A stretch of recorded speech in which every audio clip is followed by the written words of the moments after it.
Hello friends, good morning. हमारे YouTube channel पर आप सभी का स्वागत है। तो फ्रेंड्स, उम्मीद कर रहे हैं कि आप बहुत अच्छे होंगे और निरंतर कार्य कर रहे होंगे, अध्ययन कर रहे होंगे। तो ये वीडियो उन लोगों के लिए है जो शॉर्ट हैंड में एपीएस या पीएस या स्टेनो अदर जॉब के लिए अगर अपना टारगेट बनाए हुए हैं, अपना लक्ष्य बनाए हुए हैं, तो उनके लिए है। तो इस क्लास में हम वो बताएंगे कि जैसे शॉर्ट हैंड जो लिखा रहता है उसका हिंदी में अनुवाद करना रहता है। तो जो हाई कोर्ट का एपीएस का एग्ज़ाम होता है, तो उसमें क्या होता है कि लिखा हुआ आपको दे देता है, आपको उसको हिंदी में ट्रांसलेट करना होता है। फिर इसके बाद जब आप ट्रांसलेट कर लेंगे, इसके बाद अगला एग्ज़ाम देने का मौका मिलता है। तो ठीक है, इसी को टारगेट करते हुए या ये कहें कि किसी भी संकेत लिपि को हिंदी में अनुवाद करने का ये अच्छा तरीका हम आपको बताएंगे कि आप उसको कैसे अनुवाद करेंगे और पढ़कर आपको दिखाएंगे। हिंदी में वर्णमाला नहीं आता है तो हमारी पिछली क्लास जा करके तो शॉर्ट हैंड हिंदी वर्णमाला by Ajay Jaunpuri sir search करके आप देख सकते हैं।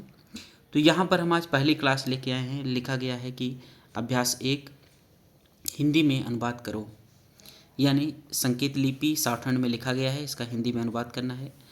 तो पहला व्यंजन अगर आप देखेंगे, पहले लाइन की पहला व्यंजन, तो यहाँ पर लिखा गया है पा।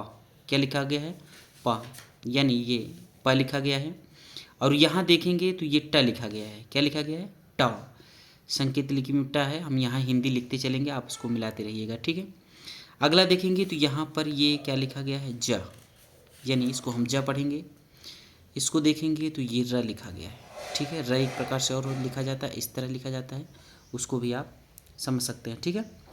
तो अब हम यहाँ पर देखेंगे, अगले व्यंजन की बात करेंगे। अगला जो वर्णमाला में ये अक्षर लिखा गया है ये है हा। क्या है? हा। और अगले व्यंजन की बात करेंगे तो यहाँ पर ये जो लिखा गया है इसे हम पढ़ेंगे माँ। क्या पढ़ेंगे? माँ। फिर ये देखिए यहाँ पर प लिखा गया है और यहाँ पर ब लिखा गया, यानी ये हल्का है तो प पढ़ेंगे, और ये डार्क है यानी गाढ़ा है तो इसको हम क्या पढ़ेंगे? ब। अब यहाँ पर देखिए ट लिखा गया है, ये हल्का है, और यहाँ पर ड लिखा गया है यानी गाढ़ा है, तो इसको हम क्या पढ़ेंगे? ड। सॉरी, एक मिनट, इसको हम इस तरह से लिखते हैं, यानी इसको हम पढ़ेंगे ड, ठीक है। यहाँ पर देखेंगे तो ये त लिखा गया है। क्या लिखा गया है? त। एक त इधर से बनता है और दूसरा वाला त इधर से बनता है, यानी ये भी त हो जाएगा, ठीक है। समझ में आया? आगे देखते हैं। आगे जो यहाँ पर लिखा गया है ये है पा, और इसको ये ठ पढ़ेंगे, यानी ट को अगर हम काट देते हैं तो ठ पढ़ते हैं, ठीक है। बीच से कटा हुआ है तो ठ हो गया। यहाँ पर देखेंगे तो न लिखा गया है, और ये भी न ही है। न दो प्रकार से होते हैं, इसलिए हमने यहाँ बताया, एक न इधर से इधर होता है और दूसरा न इधर से इधर लिखा जाता है और बीच से काट दिया जाता है। यहाँ पर देखेंगे तो ये वाला व्यंजन जो है ये ला लिखा गया है। ऐसे भी लिख सकते हैं और ऐसे भी लिख सकते हैं। ला दो तरीके से लिखे जाते हैं, तो ये ला लिखा गया है। ये व्यंजन देखिए, आप देखेंगे तो ये था लिखा गया है। क्या लिखा गया? था। त को काट देंगे, जो ये त लिखा गया है इसको काट देंगे तो था हो जाएगा। ये ह लिखा गया है, एक ह नीचे से ऊपर की तरफ ले जाते हैं और दूसरा ऊपर से नीचे की तरफ ले आते हैं। यहाँ पर ये क्या है? हा। फिर देखेंगे यहाँ पर तो ये क्या लिखा गया? यहाँ पर अगर हल्का है तो इसको हम क्या पढ़ेंगे? पा, और फिर इसको हम क्या पढ़ेंगे? खा, ठीक है। हल्की गाढ़े में अगर दिक्कत समझ में आ रही हो तो आगे चल के वो आसानी से दूर हो जाता है। क्यों? जब आप उसको सीख जाएंगे तो आप सेंटेंस का अकॉर्डिंग उसको समझ लेंगे कि इसको हमने क्या लिखा है। तो इसमें बहुत ज़्यादा टेंशन लेने की ज़रूरत नहीं है, बस आप केवल पढ़ना अभी सीखिए। आगे धीरे धीरे आपको सब चीज़ें आसानी से समझ में आने लगेंगी, ठीक है। ये लिखा गया है र, ठीक है। इसको अगर ऐसे होता तो इसको च पढ़ते, लेकिन ये ज़्यादा झुका हुआ है तो इसको र पढ़ेंगे। ये नीचे से ऊपर की तरफ जाता है, यानी इधर से इधर, तो र हो गया। अब यहाँ पर देखेंगे तो ये लिखा गया है ड, और यहाँ पर देखेंगे तो ये लिखा गया है था। अगले व्यंजन की बात करते हैं। देखिए यहाँ पर लिखा गया है र, ये इस तरह से लिखा गया है, इसको हम माँ पढ़ेंगे।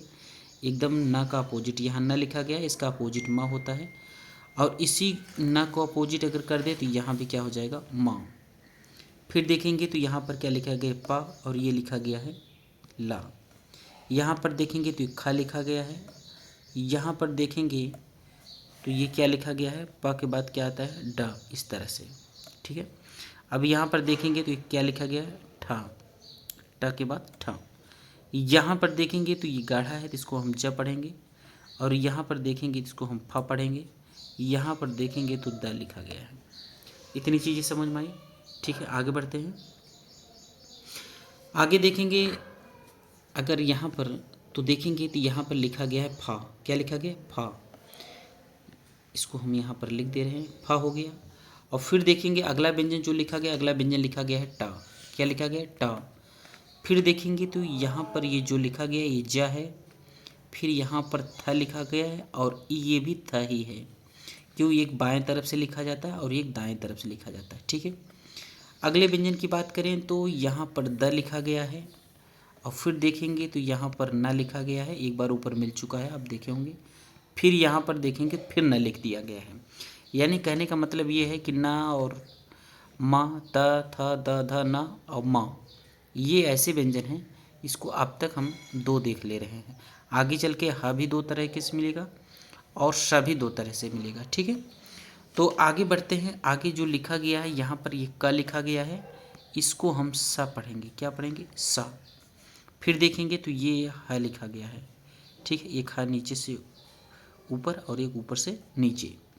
फिर देखेंगे तो यहाँ पर ये क्या लिखा गया है? रा। फिर आगे बढ़ते हैं, यहाँ देखेंगे तो ये क्या लिखा गया है? सा। फिर क्या लिखा गया है? या। फिर क्या लिखा गया है? ठा। ठीक है, यहाँ पर देखेंगे तो क्या लिखा गया है? ना। और फिर यहाँ देखेंगे तो ये लिखा गया है या, यहाँ लिखा गया है ता, और यहाँ नीचे वाला लिखा गया है हा। ठीक है, नीचे वाला, और ये नीचे वाला रा लिखा गया है। यहाँ पर नीचे कहने का तात्पर्य यह है कि ये ऊपर से नीचे आता है, और नीचे से ऊपर जाने वाला रा इस तरह लिखा जाता है। ठीक है, तो अब हम यहाँ देखेंगे ये जो लिखा गया है, यहाँ पर लिखा गया है ता, ता लिखा गया है। और फिर देखेंगे यहाँ पर तो ये प लिखा गया है, प के साथ अगला व्यंजन जो लिखा गया वो का है। ठीक है, अब यहाँ पर देखेंगे तो ये खा हो गया। फिर देखेंगे यहाँ पर ये ज लिख दिया गया है, और ये फा है, और फा के बाद ये गाढ़ा है तो इसको हम झा पढ़ेंगे। क्या पढ़ेंगे? झा। और ये देखिए हल्का है, हल्के को काट दिया गया है तो इसको हम क्या पढ़ेंगे? छा। ये झा है और छा है। र को काट देते हैं तो हम जो है ड पढ़ते हैं। क्या पढ़ते हैं? ड। यानी ड नहीं कह सकते, ड कर, सड़क वाला ड। ठीक है, यानी इस तरह से इसको देखेंगे तो ये छा पढ़ेंगे। यहाँ पर देखेंगे तो इसको हम ढ लिखते हैं। ढ का मतलब ये है जो नुक्ता लगता है नीचे, और उसी प्रकार इसको भी हम नुक्ता की तरह पढ़ते हैं इस तरह। फिर आगे देखेंगे तो आगे लिखा गया है ता, और ये भी लिखा गया है ता, और ये लिखा गया है दा। ठीक है, दोनों दा, एक बायां वाला और दूसरा दायां वाला।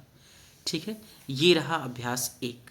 ठीक है, आपको समझ में आ गया होगा। अब हम अभ्यास 2 लेकर के फिर आएंगे। ठीक है, तब तक के लिए धन्यवाद। अगर अच्छा लगा हो कंटेंट तो लाइक सब्सक्राइब करना न भूलें, ताकि हमारी हर क्लास आपको आसानी से मिल जाए और नोटिफिकेशन मिलता रहे। Thank you so much, I love you.